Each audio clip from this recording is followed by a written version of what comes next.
Welcome, reanimated fans. Hello. Howdy.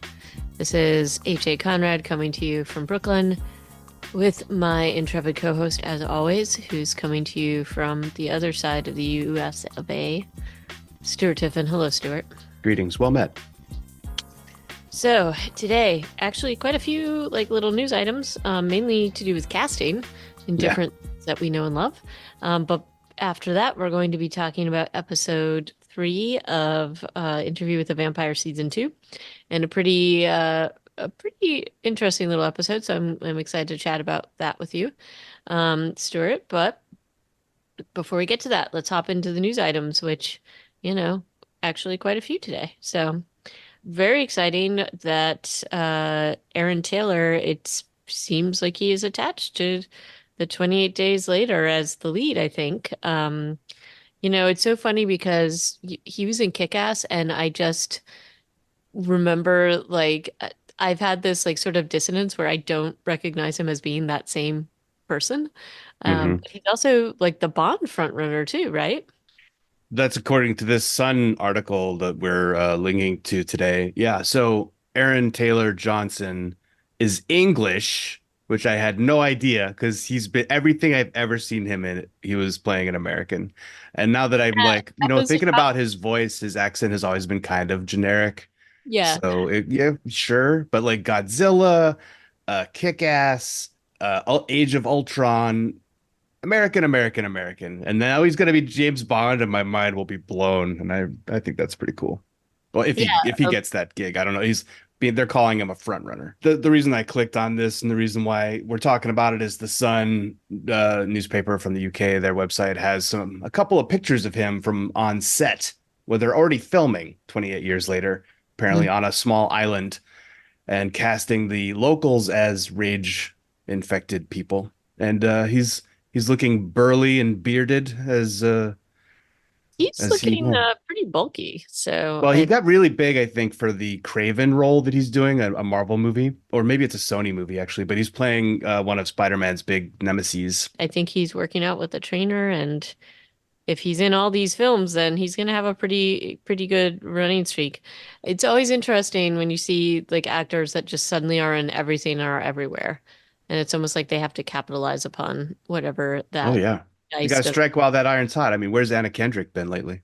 I know. I Yeah. wonder. I mean, sometimes I see movies that she's in. I'm like, that movie though came out 10 years ago. Like, what has she done? I don't know. I mean, I'm sure there's lots of good examples, and I'm not all knowing about who's doing what when. But sometimes Uh, it does just feel like actors are everywhere for 5 years and then they are gone, and then but well, they're look, still. I don't blame them because it's an exhausting it's an Yeah. exhausting, I suspect. Hey, and if you can make like a real nice nest egg in 5 years, why not? Like why not just say, okay, family, I'll see you in 5 years. Enjoy elementary school, kids. I'll be back. Uh, Right.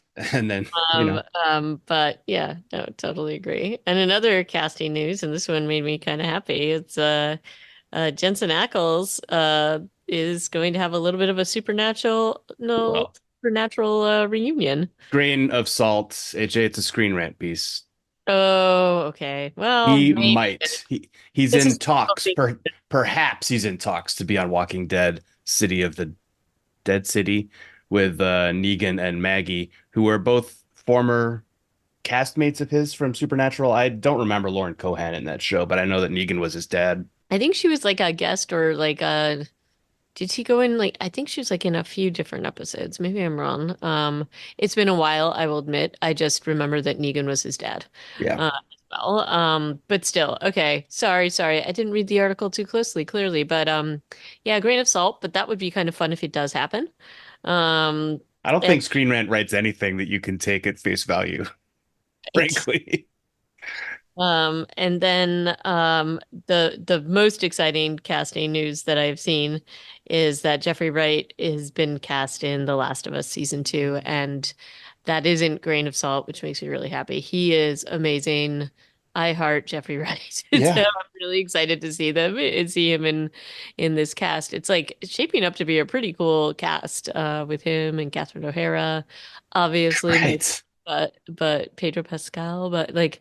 And he's reprising the role that he was in the video game, which I didn't realize. I mean, I knew when I was watching these scenes of Isaac, the character he's playing, I was like, that guy's voice is it's very familiar, but it doesn't it they didn't model his face.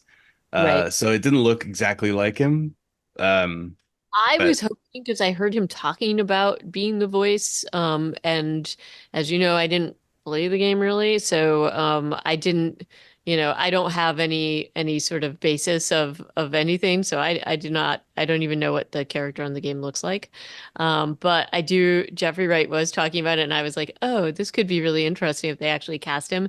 And they have done that with a few people, or at least tried to give them some piece of this, but it's not always the exact characters they play or whatever. So in this case, it's kind of cool that it works out. And so I can't wait to see this. Obviously, I was already excited about it, but this makes me even happier. So, and last but not least, apparently, but yet another Screen Rant joint. The Walking Dead is going to break their release date streak. Oh no, the horror. like by producing the fewest amount of episodes in 2024 that they have in many a year. This is, I think, a good thing. And I think the article kind of comes around to this point too. Less is better sometimes, like focus on quality, not quantity. We don't need 16 episode seasons of these spin-offs. Like a 6 episode season of not Last of Us, a 6 episode season of the Rick and Michonne show was awesome, and I think that they've seen that paid off in critically and with fans. Don't you think? I agree. I'm fine with this. I just, it seems weird just to have a whole article around it, but it is Screen Rant, so Yeah. you know, Well, yeah, because I mean, this honestly is one of the better Screen Rant articles I've read in a while because they are kind of like talking about, well, what else could possibly come out in 2024? We have a release date for Daryl Dixon season two, the chapter of Carol or whatever it's called, but nothing else. Because City of the Dead or Dead City is not coming out till 2025, and I think that is like a hard date. And they're kind of wondering out loud, as you will in an article, could there be Tales of the Walking Dead season two to come out in 2024? I find this to be very hard to believe because the first time Tales of the Walking Dead came out, they were doing casting announcements forever because of the people that they got to be in that show, which was a huge list of, everybody you want to see in anything. Well, in my mind anyway. well, I mean, I think it's unlikely, but there's always the possibility that they are, doing this little like secret thing, but we know that that's not how they really roll, so doubtful. Apparently, Gimple had confirmed that it was in development. Another Okay. season of Tales. I would be thrilled. I don't think I've not hidden the fact that I thought that was one of the coolest spin-offs that they've done. I mean, look, and if they're little vignettes like that, maybe it's easier to pull that together because you don't necessarily need everybody all at once in the same spot, but Yeah, but I think locations get complicated because you can't use the same ones from episode to episode. So true. then you're kind of like driving around in a van. Stuart, it's one shack's like another shack. I don't know. One road's like Just shoot the shack from the other side. It'll be fine. Yeah. Anyway, we'll see what happens with that. But yeah, so lots of interesting stuff to look forward to. Are you ready though to talk about the vampire episode of the hour? No Pain, episode 3, season 2, Yep. directed by Levin Aiken, and Heather Belson is the writer. Yeah, let's get into it. I think my complaint last week was that it was a little slow. I'm going to stick with that. I'm going to Yeah, stick with that complaint a little bit.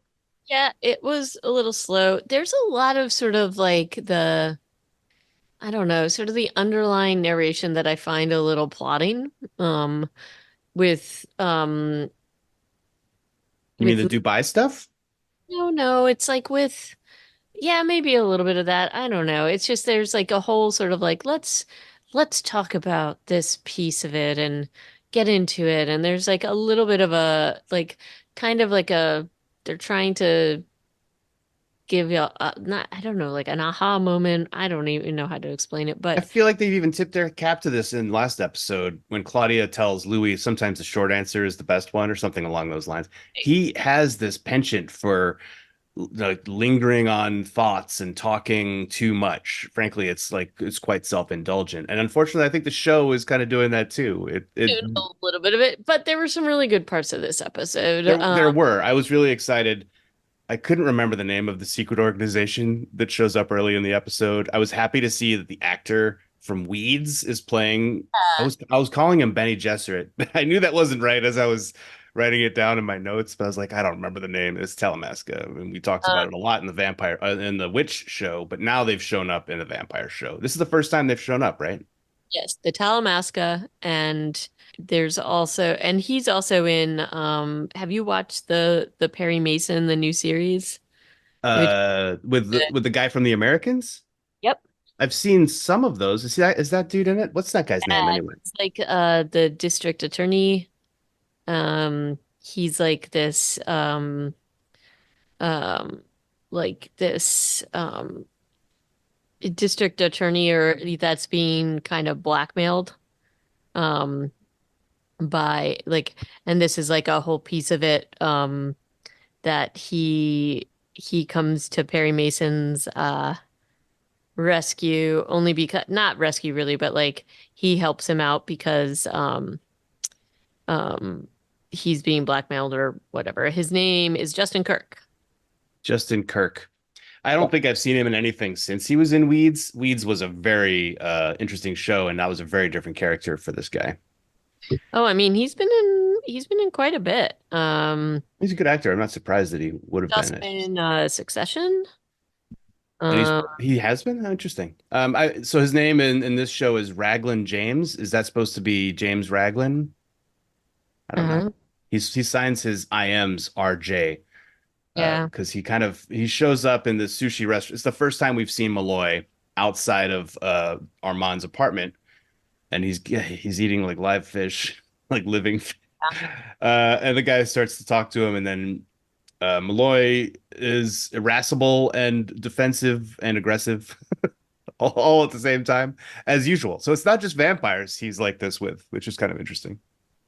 Yeah, and I like his, if he's Raglan James, then I don't know if they're gonna give him the powers that he has in the books. Which are But he's able to like to switch bodies with people.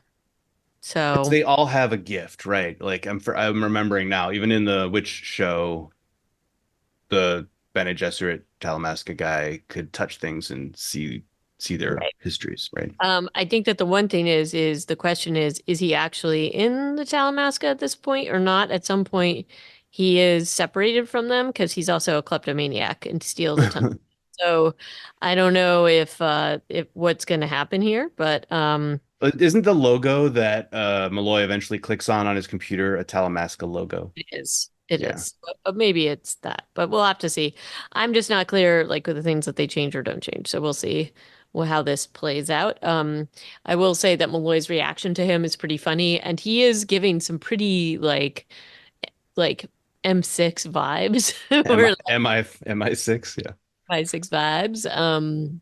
He's got that little like kind of spy craft, though they're not done incredibly well. He's not being No, he's kind of pretending to talk on his phone, but also he's been talking directly to Molloy. right, right. So anyway, he seems a little shady. Molloy doesn't take any of that guff and kind of blows up the whole thing. But then, when he's back in the sort of the crypt or the whatever you want to call it of Louis and Armand, he is looking at something on his computer that is placed there by the Talmasca.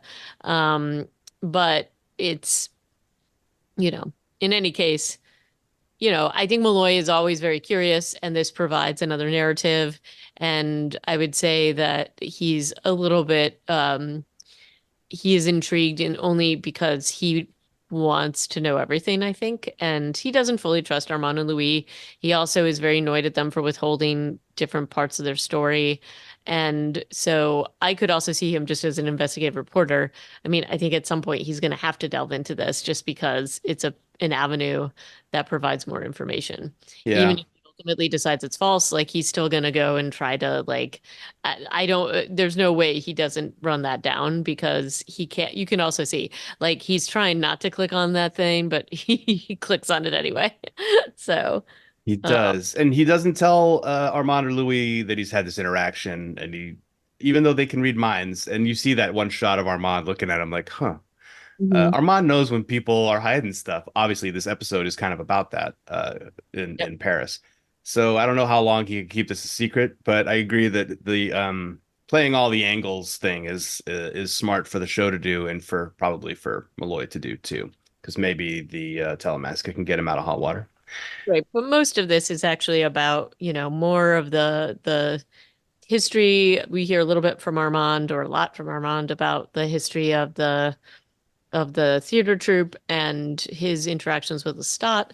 And it is kind of interesting because he and the group of vampires or the covenant he has when he initially encounters Lestat have this very specific set of rules. This is very much what it was like in the book in that they they follow these rules and like are honestly kind of like really not like feral, but kind of like feral creatures that like are supposed to live in the darkness. They're not supposed to like really interact like they're humans. They're not supposed to bring attention to themselves. And then basically Lestat's on center stage and just really, and this is the really funny and great thing about his character. He honestly is sort of like, well, I have all these powers. I'm going to do this. Yeah. And Armand very briefly talks about the fact that some member of his coven left them and created Lestat and he wasn't supposed to. We talked about Magnus a couple of times. Yep. That But now Magnus is canonically Lestat's maker, as I recall. he is, although like I'm not sure how far they're gonna delve into that in Lestat's making.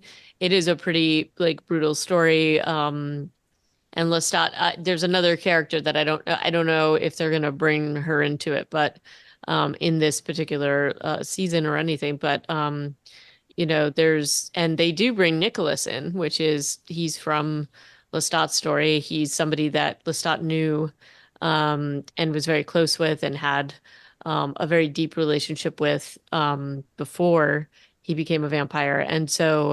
Um, and so Lestat, like after he's made, like kind of just goes and he makes like a couple of people. So they definitely diverged from that story here and had somebody else um create Nicholas. Although I could be getting it wrong, it's been a while since I read the books. Lestat also made his mother into a vampire. So Right. she's a very cool character, so I kind of want her to show up at some point, but But they were both part of the coven in the books, as I remember. Well, I don't know about that. I think she also just went off and did her own thing because that was like the whole thing about Lestat's family is that he's his own type of vampire, but she becomes like just kind of her own um um like she just sort of like rejects all the tradition um and all the like um just any kind of traditional roles. Like she's coming from a spot where she was in an incredibly like horrible marriage and Lestat gives her all these powers and she can suddenly be out there as a woman on her own.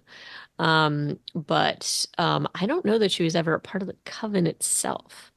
Maybe she did hang out with them tangentially, but then she just kind of goes around wandering on her own. But anyway, back to the coven itself and Armand.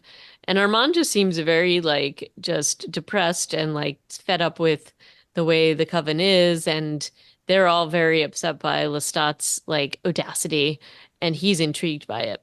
Um, so he's I don't kind of know. just ignoring them for the most part.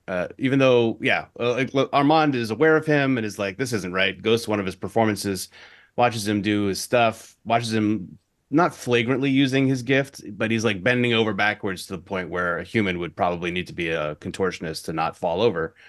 And using his charm to just make the audience love him. And Armand reaches out to him and is like, "Hey, come, I'm your master. You should come to my coven." And Lestat roundly rejects him by mooning him, basically. Mhm. And then yeah, they just like they're basically Armand follows him around, and Armand in this era is looking very ragged, dressed basically as a pauper. And it is a real contrast between their lifestyle, that lifestyle, and the one that Lestat is living, taking a mortal lover in the form of Nicholas, etc. Right. And again, I don't know if they're even going to go into it, but like the whole point of Nicholas is that he knew Lestat before Lestat was a vampire. And then um Lestat like and like it would be cool if they talk about the Magnus piece of it, but Magnus had an enormous amount of wealth, and that's why Lestat is able to sort of like even as like kind of a new vampire is able to just go out and he has pretty much unlimited resources that all were left behind. And Magnus like threw himself into the fire almost immediately after Lestat becomes a vampire. So Lestat doesn't even have anybody teaches him anything. So he's just kind of like, I'm gonna go off with my own vampire self and powers and just kind of live the high life in Paris. And that's kind of where Armand finds him. So and to them it's like they are actually weirdly religious, or they think that it's a maybe that they're being punished by God, and that's like this is blasphemy to them that Lestat is out there basically enjoying all the gifts that he has, and Lestat's just like, yeah, we are the gods. And there's like it's a pretty intense scene, and but you can also see Armand being intrigued by him even when he's watching him on stage, even when he comes to confront him in the crypt. um so that's he's just being he's coming over to Lestat's way of thinking, although he doesn't completely. Like he still kind of wants to live in a coven-like environment. And Lestat is very much, even though Lestat sort of sets them up for success and is sort of like, oh, this is how you could live, basically, in plain sight. But Lestat's like kind of a loner. He's a little bit Not of a unlike Louis that way, yeah. yeah. You get the sense that he isn't in like, even though he's, fine kind of hanging out with them for a while, you don't get the sense that he wants to stay. And that's, They said in the telling of this story that he learned something, a gift, the mind gift, I think, from yeah. Armand, and then left the next day. Do you know what the mind gift is? Because they were already talking telepathically. Yeah, I think he means that he can move things with his mind and fly and that kind of thing.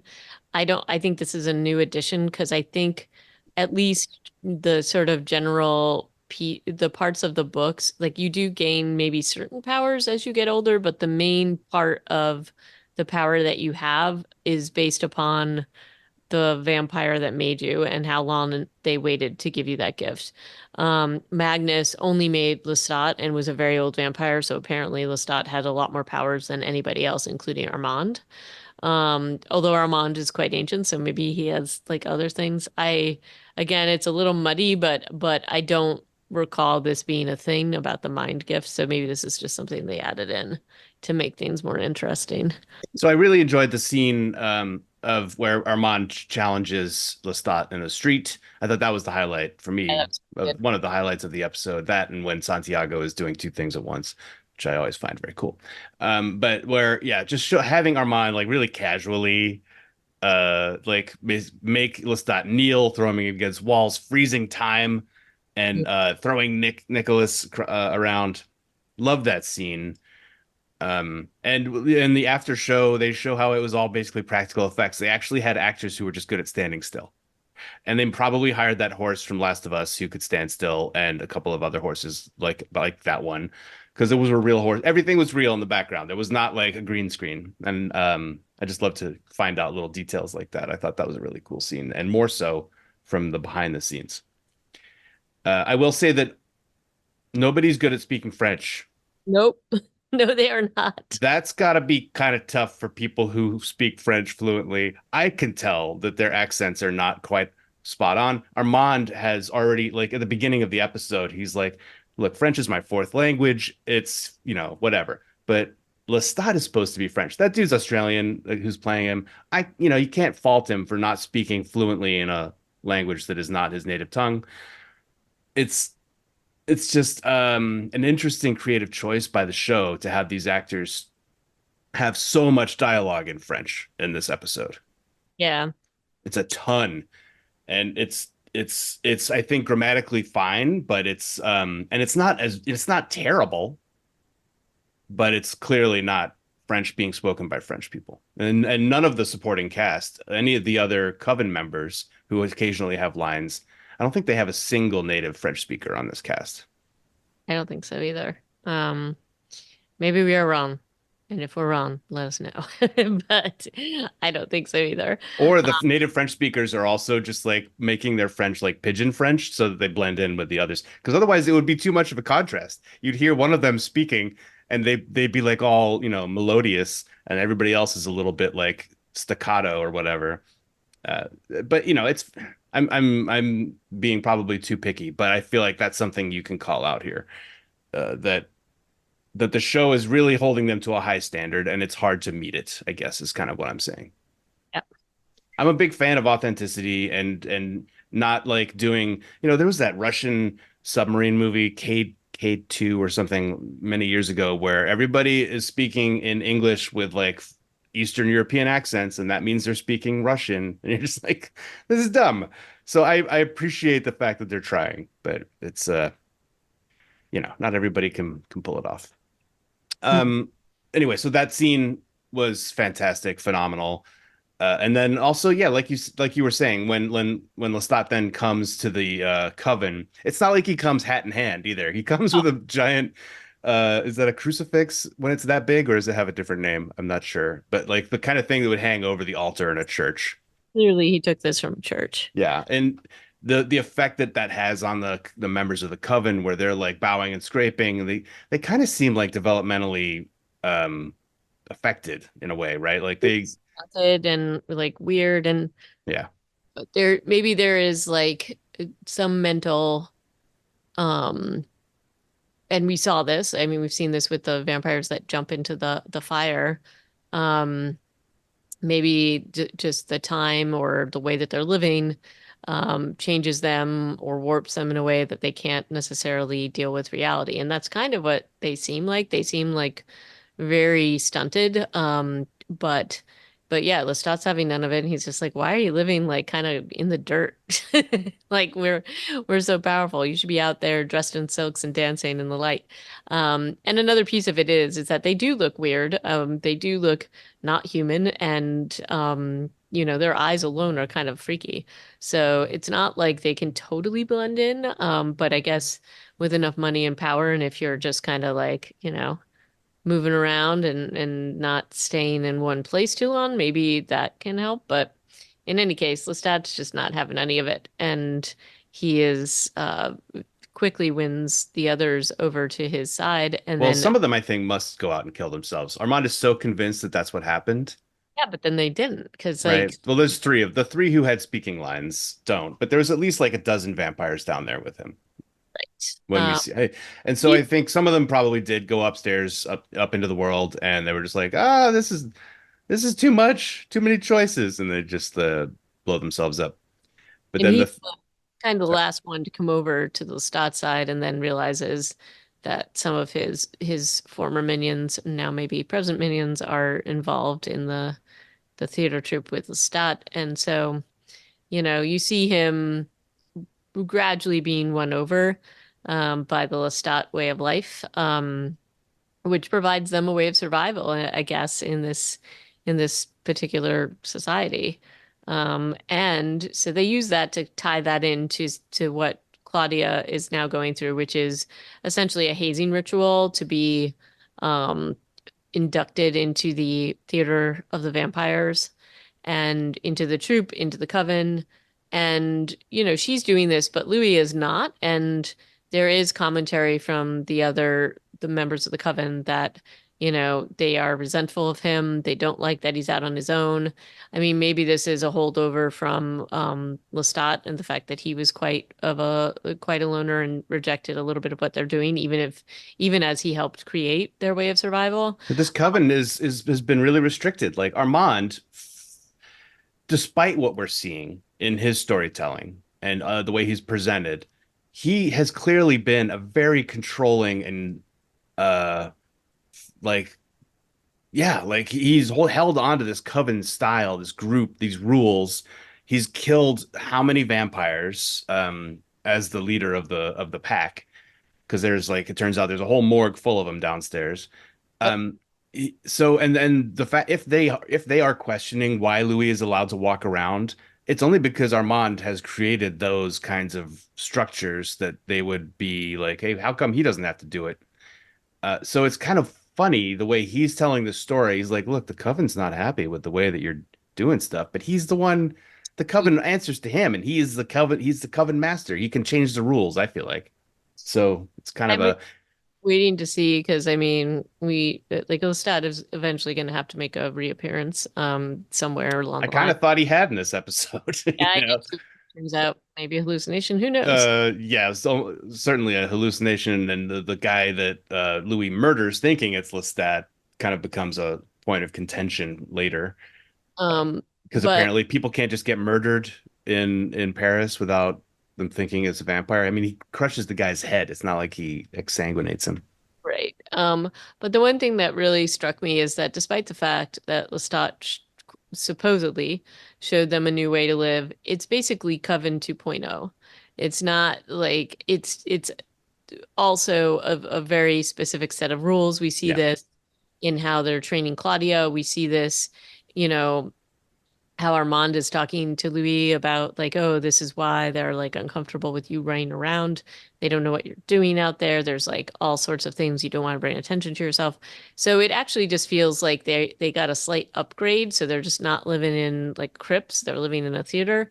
And maybe they're doing this thing, but like with the plays and feeding in plain sight and that kind of thing. Although I mean, let's be honest. You could only do this for so long before somebody's going to notice. And supposedly they've been doing this for like many, many, many years. Like, 150, and, Armand basically says. That's from when Lestat left till when Louis showed up. and you've got like, every night a victim on stage and being killed. Like that can't go unnoticed, but I guess maybe it did. But in any case, they are not, they're definitely not living like Lestat. So, I think it's deliberate, but I think you don't trust Armand. He keeps a lot of secrets, and later we see that he's been keeping a lot of secrets from Louis. So when he says that Lestat left after learning this gift, I mean, for me, I'm like really doubting that that's what actually happened. Very Maybe, true. Yeah. but even in how he is double dealing with Louis makes you think that Armand is actually more of a driver in what's happening overall. And definitely, I mean, again, we know the general story. So even watching Claudia kind of going through all the like hazing rituals and things like that, you're feeling pretty nervous for her. You know that despite how fully she's embracing this whole way of life and that she's really excited to be amongst, She looks so happy. yeah, and this is like gonna crash and burn, and they do a very good job at leading her down the path to this induction scene, which is pretty heartbreaking. And it's heartbreaking for her in a different way than I thought it was going to go. Like I really Yeah. thought the offer here. They Um, they really make you feel that way, especially because Santiago's been asking pointed and leading questions. He seems to know more. He's mostly interested in having Louis get killed, though, and he's not talking about doing that to Claudia when he's having his mental conversation with Armand while he's on stage. But this guy, I mean, Ben Daniels is playing a very malicious and calculating and cunning Santiago, and so you never know, I guess, where when he's also Santiago, it turns out youngest vampire and the strongest is something that Claudia says to him. So his master apparently had really old blood. Maybe we don't know who his master is, do we? nope. But his master was killed by Armand, so couldn't have been that much stronger than Armand, who is 400 years old or so. Um, we didn't know what was happening in that ceremony. Yeah. And then it's like this big lead up, and then they start talking about their laws, which, by the way, maybe should have been discussed before they do this initiation ceremony, but supposedly nobody but them can hear it, so they conveniently get Louis out of the way. And this is supposed to be like Armand is like basically assuring Santiago that he will take care of Louis. And so you know, he's basically leading Louis And away. by take care, we mean kill. Yeah. Yeah. And I was like thinking they were gonna kill Claudia and Louis at the same time, or they were gonna do something bad to her. And But they we know do Armand isn't going to kill Louis. Like you and I know this. This is not happening. also Um, because they're saying even goodbye, though but he's probably like he's got fire in his hand too. Like Armand yeah. is they're making Armand seem super duper powerful. I kind of love it. And so in any case, he basically confronts Louis about the Lestat issue. He knows that all those he knows all the things that Louis and Claudia have been saying have been lies, and He says he's known for months. I wonder if he's known the entire time. and you know, ultimately they bond over Lestat again. Makes me wonder how Lestat actually left and why. And they leave a little bit of a cliffhanger where, you know, you don't know exactly what's going to happen, but Louis basically kind of dares him to kill him and he doesn't. And so um, that's sort of the start, maybe, of their divergence from the coven. I think there's more to come on that. And then Claudia is basically relegated to like being this baby role, which is exactly the opposite of what she's looking for. She's looking to be treated as an adult, like she's very much in rebellion against the fact that she was made at such a young age. And the interesting thing is that Armand says to Louis is that she's not going to be okay. That mentally you can't make part of why you can't make children vampires is that they cannot take the mental stress, like they're somehow not fully developed, and so they can't take the gift. And he makes like another comment to Lestat in a similar fashion Yeah, about about Nicholas. True. But Nicholas wasn't a kid. Nicholas is like a violinist in a symphony, but was too fragile, is the way he put it. well, in the books, Nicholas has some mental illness, so I think that's Okay. a piece of it. But I Although feel like in the books, vampires are constantly killing themselves because they live for 200 years. They're like, this isn't what I signed up for. I don't know what to do with myself. And they throw themselves in a fire. And we've seen it already in Romania. right. So, like, in a way, this whole argument, and obviously the coven has arbitrary rules. Armand is like, these are rules because I've seen it happen. I've seen too much. I've lived for hundreds of years. But maybe you're just like drawing too many conclusions, Armand. Maybe that's just like your opinion, man. Um, is how I would respond to that if I was Louis. Louis and Claudia just needed to get the hell out of here. Of course, Claudia would never leave voluntarily because she's found her pod. Right. Or And so she, Armand wouldn't let them leave because he's like, what if you go to London and do the same? You inject the same chaos into the London coven. There's a London coven. apparently. Um, but again, like the walking around, you know, having all the practical effects, the sets, the filming, it's very beautiful. I just the tone of the whole thing is really beautiful, and I will say that the theater is what I thought it would be. Um, and it is kind of cool for when you see Claudia going through all of her initiation rituals and all the hazing, the things that they have set up, and they're giving you kind of the inner workings of how the theater works and kind of you know, how they get rid of the bodies of the victims that they kill every night. And they give you definitely like the lay of the land, and you see the crypts where people are held. I do love the Santiago character, and this is like a great rendition of him. He is really scary. Um, Hmm.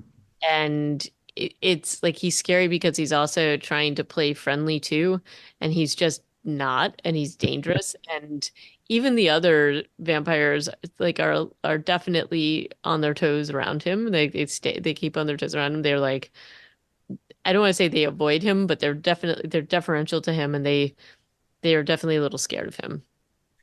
I mean, So Estelle sneezes toward the beginning of the episode. I don't know how vampires can sneeze, yeah, by the me way, neither. Or how they get but a Or allergies. That seems ridiculous. Yeah, that so I think they could have come up with maybe more of a different sort of way that she could have distracted him while he was on screen because that doesn't compute. No. But he, you know what? He's yelling at her, but he actually doesn't seem like he's threatening her. It was more of a frustration or exasperation reaction, but Maybe, but it's definitely like an alpha within this for company. sure, for Um, sure. And the fact that he is considered the strongest, I really wonder about that. I don't know how they're going to make that compute when Armand seems to be second to, Jesus Christ in terms of power. I don't know. We'll see. We'll see how it plays. Next episode, it looks like we're gonna have Claudia on stage in her new role as a little girl. and it's not even that she's playing this role for a little while. They're basically like, you get to play this for the next 50 years. And so that seems a little excessive. I think that would be very boring. But Well, I mean, they were showing the woodcutter scythe thing has been happening for at least 100 yeah. because that was one of the scenes that was on stage when Armand and Lestat were last together at the theater. So that's pretty wild. They don't reiterate, they don't recreate the show on the regular here at the Théâtre de Vampire. We've also seen Molloy looking at some of the document, well, just like one or two of the files that he was sent by the Talamasca, and one of them was photos of the burned down theater, a little foreshadowing. So I think we know how Well, that's going to go. and I mean, that's supposedly, at least in the books, it was the Talamasca that did that. Ha! So maybe we'll see a little bit more of our friend. And maybe he will give him the other side of it. So we shall see. Indeed. One other last point I want to make, if we're wrapping up, Molloy starts questioning Armand at the beginning of the episode before Louis gets up, before dusk, I guess, about like how do you stay under the radar in the modern age as a vampire? And I think Armand has some pretty interesting answers to this, where he's just like, you guys are so self-obsessed, willfully ignorant to what's going on around you. You've watched us kill people on the news, but you don't care because of like, corporate profits and he's spinning a bit of a web there, but I do think it's worth investigating a little more. Like you've got the Talamasca IMing Molloy on his laptop during his interview with both Armand and Louis, and it feels like a giant blind spot for the vampires, and maybe that's what it is, like narratively. I think that's kind of interesting, and I'll look forward to more of that getting explored. Well, I guess we shall see. And maybe the next episode will be a little faster moving. Yeah, part of this is I think comes down to Louis at the core of the Louis character being kind of a wet blanket. I Yeah. mean, that's kind of his role in the books is he's like, guys, I don't really want to be a vampire. I just want to like take pictures of people by the Seine and think Just about the beautiful world.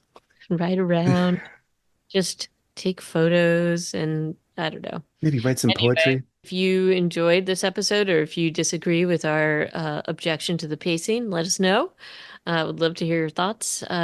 We are happy to hear whatever people have to say. You can email us at reanimatedpodcast@gmail.com, and then Stuart's going to do the other stuff that I can never remember. Heavens to Betsy. It's reanimated.podbean.com, and that's where you can find all of our episodes on the line. Indeed. So thanks for listening, and until next time, ciao. Bye bye.